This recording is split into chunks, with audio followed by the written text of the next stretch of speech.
हजार बार जमाना इधर से गुजरा है, नई नई तो है कुछ तेरी रह गुजर फिर भी। नमस्कार, मैं हूं राजीव और आप देख रहे हैं घूमता हुआ आईना। लोकसभा चुनाव से पहले देश की सियासत ऐसे मुकाम पर आ पहुंची है जहां कोई बड़ा उलटफेर या कोई बड़ा खेल हो सकता है। दरअसल इस वक्त देश में माहौल ऐसा बना हुआ है कि पल पल में समीकरण बदलने की आहट सुनाई दे रही है।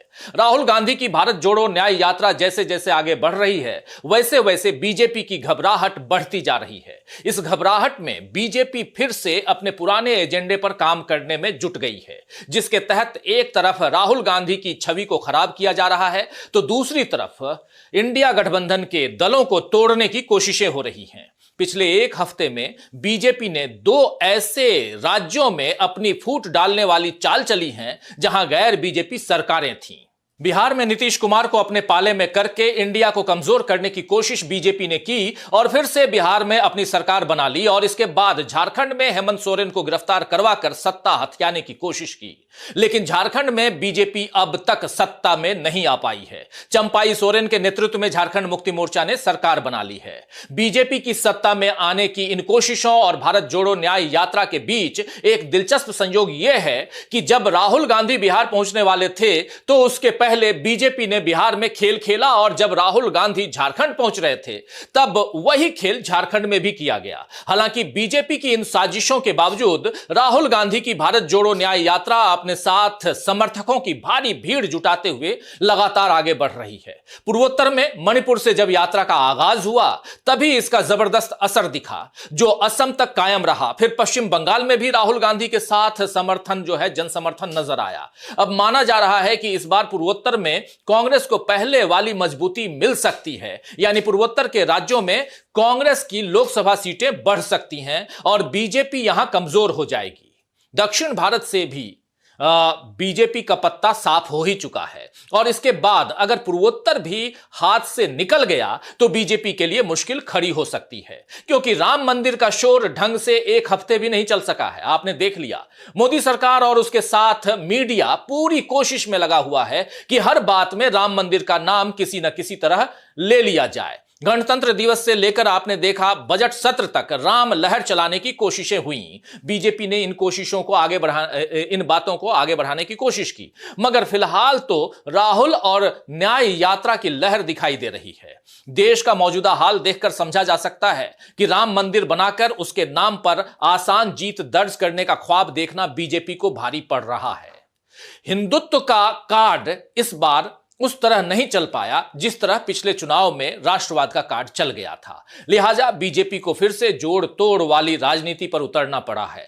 दरअसल बीजेपी अपनी चाल चरित्र और चेहरे को बिल्कुल नहीं बदल रही है, बल्कि फूट डालने की रणनीति पर ही बीजेपी चल रही है और वहीं राहुल गांधी भी अपनी राह और अपने इरादे पर डटे हुए हैं। पिछली भारत जोड़ो यात्रा में वो मोहब्बत से नफरत को जीतने की बात करते रहे और उसका असर भी दिखाई दिया। अभी इस भारत जोड़ो न्याय यात्रा में भी राहुल अन्याय पर न्याय की जीत की लड़ाई लड़ने के लिए निकल पड़े हैं। राहुल साफ साफ बता रहे हैं कि उन्हें कोई उनके मकसद से भटका नहीं सकता है, कोई उन्हें उकसा नहीं सकता है और वो अकेले ही अपनी राह पर चलने को तैयार हैं। असम में राहुल गांधी ने अपनी प्रेस कॉन्फ्रेंस में इसका ऐलान भी किया था। इस बात को काफी दिन हो चुके हैं, लेकिन फिर भी आइए सुन लेते हैं कि राहुल गांधी ने क्या बातें उस समय असम में जब वो प्रेस कॉन्फ्रेंस कर रहे थे तो उन्होंने क्या कुछ कहा था। जरा सुन लेते हैं। मैं इंटिमिडेट नहीं होता हूं, कुछ भी करो, गाली दो, डिस्टर्ब करो, मारो पीटो, मैं इंटिमिडेट नहीं होता। मैं जो मेरी सच्चाई है उसके लिए मैं लड़ता हूं और पूरी दुनिया दूसरी साइड खड़े हो जाए, मुझे कोई फर्क नहीं पड़ता। जिस बात के लिए मैं लड़ता हूं, जिस विचारधारा के लिए मैं लड़ता हूं, एक बार मैंने मन बना लिया तो मैं इंटिमिडेट नहीं होता। मैं एक बार कोई कमिटमेंट कर लेता हूं तो फिर मैं अपने आप की भी नहीं सुनता। कुछ इसी अंदाज में राहुल ने यह ऐलान किया है और इसी प्रेस कॉन्फ्रेंस में राहुल गांधी ने यह भी बताया था कि भारत जोड़ो न्याय यात्रा कौन से 5 न्याय के मकसद को लेकर निकली हुई है। तो आइए दोस्तों, आज आईने की नजर से पड़ताल करेंगे कि क्या बीजेपी की मंदिर पॉलिटिक्स पर भारी पड़ेगी राहुल की न्याय यात्रा। और यह भी समझेंगे कि कैसे अपनी ही रणनीतियों में अकेली पड़ रही है बीजेपी, कैसे लोकसभा चुनाव से पहले होने जा रहा है बड़ा उलटफेर। लेकिन आइए पहले सुन लेते हैं उस पंच न्याय के बारे में जिसका जिक्र राहुल गांधी ने अपनी प्रेस कॉन्फ्रेंस में किया है। नागालैंड गए, अब असम आए, असम में आप देख रहे हैं क्या हो रहा है। बट न्याय यात्रा के पीछे न्याय का आइडिया है और उसमें हमारे 5 स्तंभ हैं जो देश को शक्ति देंगे। 5 न्याय के स्तंभ जो देश को शक्ति देंगे। युवा न्याय, भागीदारी, नारी न्याय, किसान न्याय और श्रमिक के लिए न्याय। तो इन स्तंभ के लिए हम एक प्रोग्राम आपके सामने, कांग्रेस पार्टी आपके सामने अगले 1 महीने में, 1.5 महीने में रखेगी।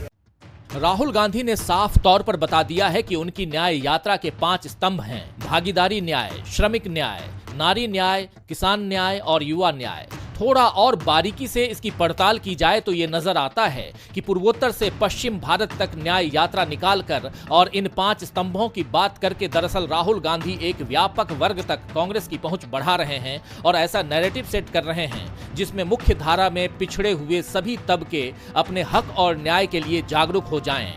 भागीदारी से यहां राहुल उस जातिगत अधिकार के मसले को साध रहे हैं जिसका जिक्र पिछले विधानसभा चुनाव में वो करते आए हैं। आपको याद होगा कि राहुल ने कर्नाटक चुनाव के वक्त से ही जिसकी जितनी आबादी उसकी उतनी हिस्सेदारी की मांग तेज की है।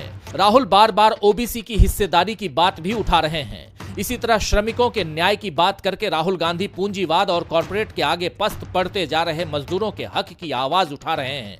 आपको याद होगा कि राहुल गांधी दिल्ली के ओखला में कारखाने के कर्मचारियों से मिले, फिर बढ़ई और कूलियों के साथ उन्होंने चर्चा की। इसके अलावा गिग वर्कर्स के साथ भी उन्होंने चुनावों के दौरान बातें की थी। अब उसी चर्चा का विस्तार न्याय यात्रा में देखा जा सकता है। किसानों के लिए राहुल गांधी किसान आंदोलन के वक्त से आवाज उठाते रहे हैं। इसके अलावा हरियाणा और छत्तीसगढ़ के खेतों में किसानों के साथ खेत में काम करके उन्होंने उनके श्रम और उनकी कठिनाइयों को करीब से महसूस किया है। अभी बिहार के पूर्णिया में भी राहुल किसानों के बीच उन्हीं की तरह का भेष धरकर पहुंचे। राहुल से किसानों ने अपनी मुश्किलें साझा की। इसी तरह नारी न्याय के लिए भी राहुल गांधी लगातार आवाज बुलंद करते रहे हैं। चाहे कठुआ का मामला हो या उन्नाव का मामला, हाथरस का मामला हो या मणिपुर का मामला, राहुल हर बार पीड़िताओं के पक्ष में खड़े दिखे और इसी तरह अभी महिला पहलवानों के लिए भी उन्होंने न्याय की मांग की। पहलवानों के बीच पहुंचकर राहुल गांधी ने कहा ही था कि आपको अखाड़े में रहना चाहिए, आपके हक के लिए सड़क पर उतरकर संघर्ष करने का काम हमारा है। इसी तरह युवा न्याय की बात करने वाले राहुल गांधी ने हमेशा से युवा शक्ति के सामने पेश आने वाली दिक्कतों को समझने की कोशिश की। विश्व के महत्वपूर्ण विश्वविद्यालयों से लेकर भारत के छात्रों और युवाओं के साथ राहुल ने चर्चाएं की, उनके साथ वक्त बिताया। तो राहुल गांधी ने न्याय के जिन 5 स्तंभों का जिक्र अपनी इस यात्रा में किया है, दरअसल उनकी राजनीति शुरू से इसी के इर्द गिर्द चलती आई है। बीजेपी और खासकर पीएम मोदी अगर मंदिरों की राजनीति को बढ़ावा देकर वोट हासिल करने की रणनीति बना रहे हैं, तो वहीं राहुल गांधी हाशिए के तबके को शक्ति देने की रणनीति बना चुके हैं और उनकी इस रणनीति में बीजेपी घिर गई है। इसीलिए 22 जनवरी को जब मोदी राम मंदिर में प्राण प्रतिष्ठा कर रहे थे, उस वक्त राहुल गांधी को असम में शंकर देव के मंदिर जाने से रोका गया। दरअसल बीजेपी चाहती थी कि उस वक्त सबका ध्यान केवल और केवल मोदी पर रहे, लेकिन पूर्वोत्तर में राम मंदिर उद्घाटन का कोई खास असर नहीं दिखा, बल्कि उद्घाटन वाले दिन पूर्वोत्तर में न्याय यात्रा को लेकर ही उत्साह नजर आया। तो चाहे मंदिर जाने से राहुल गांधी को रोका गया हो या गुवाहाटी में यूनिवर्सिटी के छात्रों के बीच जाने से उन्हें रोका गया हो, तब भी जब भी राहुल गांधी को रोकने की कोशिशें हुई, उनके साथ पहले से ज्यादा जनसैलाब उमड़ कर आया। असम के मुख्यमंत्री हिमंता बिश्व शर्मा राहुल गांधी की इस लोकप्रियता से काफी बौखलाए नजर आए और यही हाल बिहार के सीएम नीतीश कुमार और पश्चिम बंगाल के सीएम ममता बनर्जी का भी दिखा। इन नेताओं के बयान बता रहे हैं कि उन्हें राहुल गांधी की बढ़ती लोकप्रियता से डर लग रहा है। ममता बनर्जी ने इंडिया गठबंधन की बैठक में राहुल गांधी को सबका फेवरेट बताया था, लेकिन अब उन्हीं ममता बनर्जी को शायद राहुल की लोकप्रियता से डर लग रहा है, क्योंकि भारत जोड़ो न्याय यात्रा जब पश्चिम बंगाल पहुंची तो ममता उसमें शामिल नहीं हुई, बल्कि उन्होंने इतना तक कह दिया कि कांग्रेस 40 सीटें भी इस चुनाव में ले आए तो बड़ी बात है। दरअसल ममता ये दिखाना चाह रही हैं कि वे इंडिया का हिस्सा होकर भी कांग्रेस के आगे नहीं झुकेंगी। बीजेपी को ममता के ये तेवर अच्छे लग रहे होंगे क्योंकि ममता कांग्रेस की बुराई कर रही हैं। मगर एक सच ये भी है कि पश्चिम बंगाल में ममता बनर्जी के इस रवैये से कांग्रेस को फायदा हो जाएगा, क्योंकि बीजेपी और टीएमसी दोनों के विरोध में जाने वाले वोट कांग्रेस को ही मिलेंगे। बिहार में भी बीजेपी ने नीतीश कुमार को नुकसान में डाल दिया है, क्योंकि आरजेडी और कांग्रेस साथ साथ हैं, जबकि नीतीश कुमार अपनी विश्वसनीयता की साख बीजेपी के साथ जाकर खो चुके हैं। ऐसे में बीजेपी और जेडीयू के विरोध में पड़ने वाले वोट कांग्रेस को ही मिलेंगे।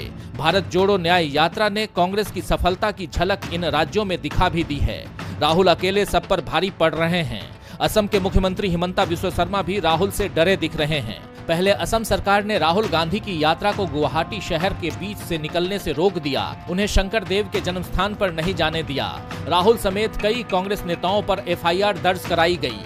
कांग्रेस के लोगों पर लाठीचार्ज हुआ, उन्हें बैरिकेडिंग करके रोकने की कोशिशें हुई और इन सब के बावजूद जब असम में भारत जोड़ो न्याय यात्रा को लेकर एक नई लहर लोगों के बीच दिखाई दी, तो अब सीएम हिमंता बिस्वा शर्मा ने ऐलान कर दिया है कि चुनावों के बाद राहुल गांधी को गिरफ्तार करेंगे। और इसके साथ ही एक चौंकाने वाला दावा हिमंता बिस्वा शर्मा ने यह भी किया कि पूर्व कांग्रेस प्रमुख राहुल गांधी भारत जोड़ो न्याय यात्रा के दौरान अपनी बॉडी डबल का प्रयोग कर रहे हैं।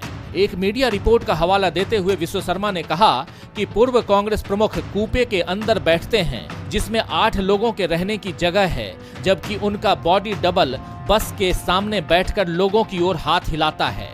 सीएम शर्मा ने यह भी कहा, राहुल गांधी जो बस के सामने सभी को दिखाई दे रहे हैं वो असली राहुल गांधी नहीं हैं। तो भारत जोड़ो न्याय यात्रा और राहुल गांधी को लेकर इससे ज्यादा बेतुका बयान अब तक नहीं दिया गया था। आपको याद होगा कि जब भारत जोड़ो यात्रा पहली बार निकली थी तब राहुल गांधी की टी शर्ट को लेकर बीजेपी ने बवाल मचाने की कोशिश की थी, उसमें कामयाब नहीं हुए तो स्मृति ईरानी ने झूठ कहा कि राहुल गांधी कन्याकुमारी में विवेकानंद स्मारक नहीं गए। इस झूठ का पर्दाफाश हुआ तो यात्रा में किस महिला का हाथ किस तरह राहुल गांधी ने पकड़ा है, इस पर बीजेपी ने विवाद खड़े किए। इसमें भी सफल नहीं हुए तो ठंड में राहुल गांधी ने टी शर्ट के नीचे इनर पहनी है या नहीं, इस पर सोशल मीडिया में बीजेपी की ट्रोल आर्मी सक्रिय हो गई। लेकिन उस वक्त बीजेपी का एक भी पासा काम नहीं आया। बीजेपी तो शुरू से मानकर चल रही थी कि राहुल गांधी यात्रा पूरी ही नहीं कर पाएंगे, लेकिन उन्होंने पैदल ही 4000 किलोमीटर का सफर तय कर लिया तो बीजेपी के पास कहने के लिए कुछ नहीं बचा। लिहाजा इस बार की यात्रा में बीजेपी के सीएम ने यानी हिमंता बिस्वा शर्मा ने राहुल के हम शक्ल पर विवाद खड़ा करने की कोशिश की। बीजेपी की इस बौखलाहट से पता चल रहा है कि राहुल गांधी की भारत जोड़ो न्याय यात्रा को शुरुआत में ही सफलता मिल गई है और इसका दूरगामी असर हो सकता है और यहीं से आगामी लोकसभा चुनावों में बड़े उलटफेर की संभावनाएं दिखाई देती हैं। आने वाले लोकसभा चुनावों में इंडिया गठबंधन को बहुमत दिलाने और बीजेपी को मात देने के मकसद में जुटी कांग्रेस पार्टी को भारत जोड़ो न्याय यात्रा से इस बार फायदा मिल सकता है, ऐसे आसार नजर आ रहे हैं। पूर्वोत्तर के 5 राज्यों में यात्रा को भारी समर्थन मिला और आमतौर पर खबरों में कटा रहने वाला पूर्वोत्तर इस बार न्याय यात्रा के कारण लगातार चर्चा में बना रहा। इस बात पर बार बार लोगों का ध्यान गया कि पिछले साल मई महीने से मणिपुर अशांत है और पीएम मोदी अब तक वहां नहीं गए हैं, बल्कि उन्होंने पूर्वोत्तर के किसी राज्य में अभी कदम नहीं रखा है, जबकि राहुल गांधी यहां से न्याय की मशाल लेकर निकले हैं। बीजेपी अक्सर चुनावी फायदे के लिए मोदी बनाम राहुल का मुद्दा खड़ा करती है, लेकिन इस बार पूर्वोत्तर से राहुल गांधी बनाम नरेंद्र मोदी का मुद्दा खड़ा हो चुका है, जिसमें अभी मोदी पिछड़े हुए दिख रहे हैं। पूर्वोत्तर के राज्यों में पिछले 2 लोकसभा चुनावों में कांग्रेस कमजोर हुई है और उसकी जगह बीजेपी ने ले ली है। पूर्वोत्तर के 7 राज्यों को मिलाकर लोकसभा की कुल 25 सीटें हैं, जिनमें से कांग्रेस के पास केवल 4 सीटें हैं। असम में ही लोकसभा की 14 सीटें हैं, जिनमें से केवल 3 कांग्रेस के पास हैं। लेकिन इस बार कांग्रेस के लिए जो जोश पूर्वोत्तर में देखा गया, उसमें अनुमान लग रहा है कि कांग्रेस अपनी सीटें दोगुनी कर सकती है, यानी कम से कम 8 सीटें तो कांग्रेस को मिल ही जाएंगी। इसके बाद यात्रा जैसे जैसे आगे बढ़ेगी, बाकी राज्यों में भी समीकरण बदल सकते हैं। तो भारत जोड़ो न्याय यात्रा की सफलता की सबसे बड़ी मिसाल यह है कि बीजेपी ने चाहे जितने सियासी खेल खेले, लेकिन यात्रा को वो रोक नहीं पाई और न ही लोगों को राहुल गांधी के साथ जुड़ने से बीजेपी रोक पा रही है। नीतीश कुमार बीजेपी से समझौता करके सरकार चला रहे हैं, लेकिन एनडीए के बाकी दल, खासकर जीतन राम मांझी की हिंदुस्तानी आवाम मोर्चा और चिराग पासवान की लोजपा उन्हें आंख दिखा रहे हैं, जिससे फ्लोर टेस्ट में नीतीश कुमार को खतरा दिख रहा है। झारखंड में चंपाई सोरेन ने जिस तरह राहुल गांधी का स्वागत किया, उससे जाहिर है कि बीजेपी का दबाव यानी प्रेशर काम नहीं आ रहा है। इधर पश्चिम बंगाल में ममता बनर्जी अगर कांग्रेस को तेवर दिखा भी रही हैं, तो बीजेपी के लिए वो कतई नरम नहीं पड़ रही हैं। वहीं महाराष्ट्र में उद्धव ठाकरे और शरद पवार दोनों बीजेपी की घात का शिकार हो चुके हैं। इसीलिए लोकसभा चुनाव में बीजेपी को मात देने में कांग्रेस का पूरा सहयोग दोनों दल करेंगे, ये साफ जाहिर है। दक्षिण में तो इंडिया और कांग्रेस दोनों मजबूत हैं ही, और रहा सवाल उत्तर प्रदेश का, तो यहां समाजवादी पार्टी और कांग्रेस के बीच तालमेल बना हुआ है। इस तरह राहुल अकेले भी और सबको साथ लेकर भी दोनों तरह से बीजेपी को हराने के लिए तैयार हैं। ये बात इंडिया और एनडीए के बीच फंसे नेता जितनी जल्दी समझ जाएं, उतना बेहतर है। मगर मोदी और उनकी पार्टी बीजेपी अगर इस मुगालते में है कि अब की बार 400 के पार, तो उसे यह समझना होगा कि राहुल की भारत जोड़ो न्याय यात्रा ने चुनाव से पहले बड़ा खेल कर दिया है। खैर,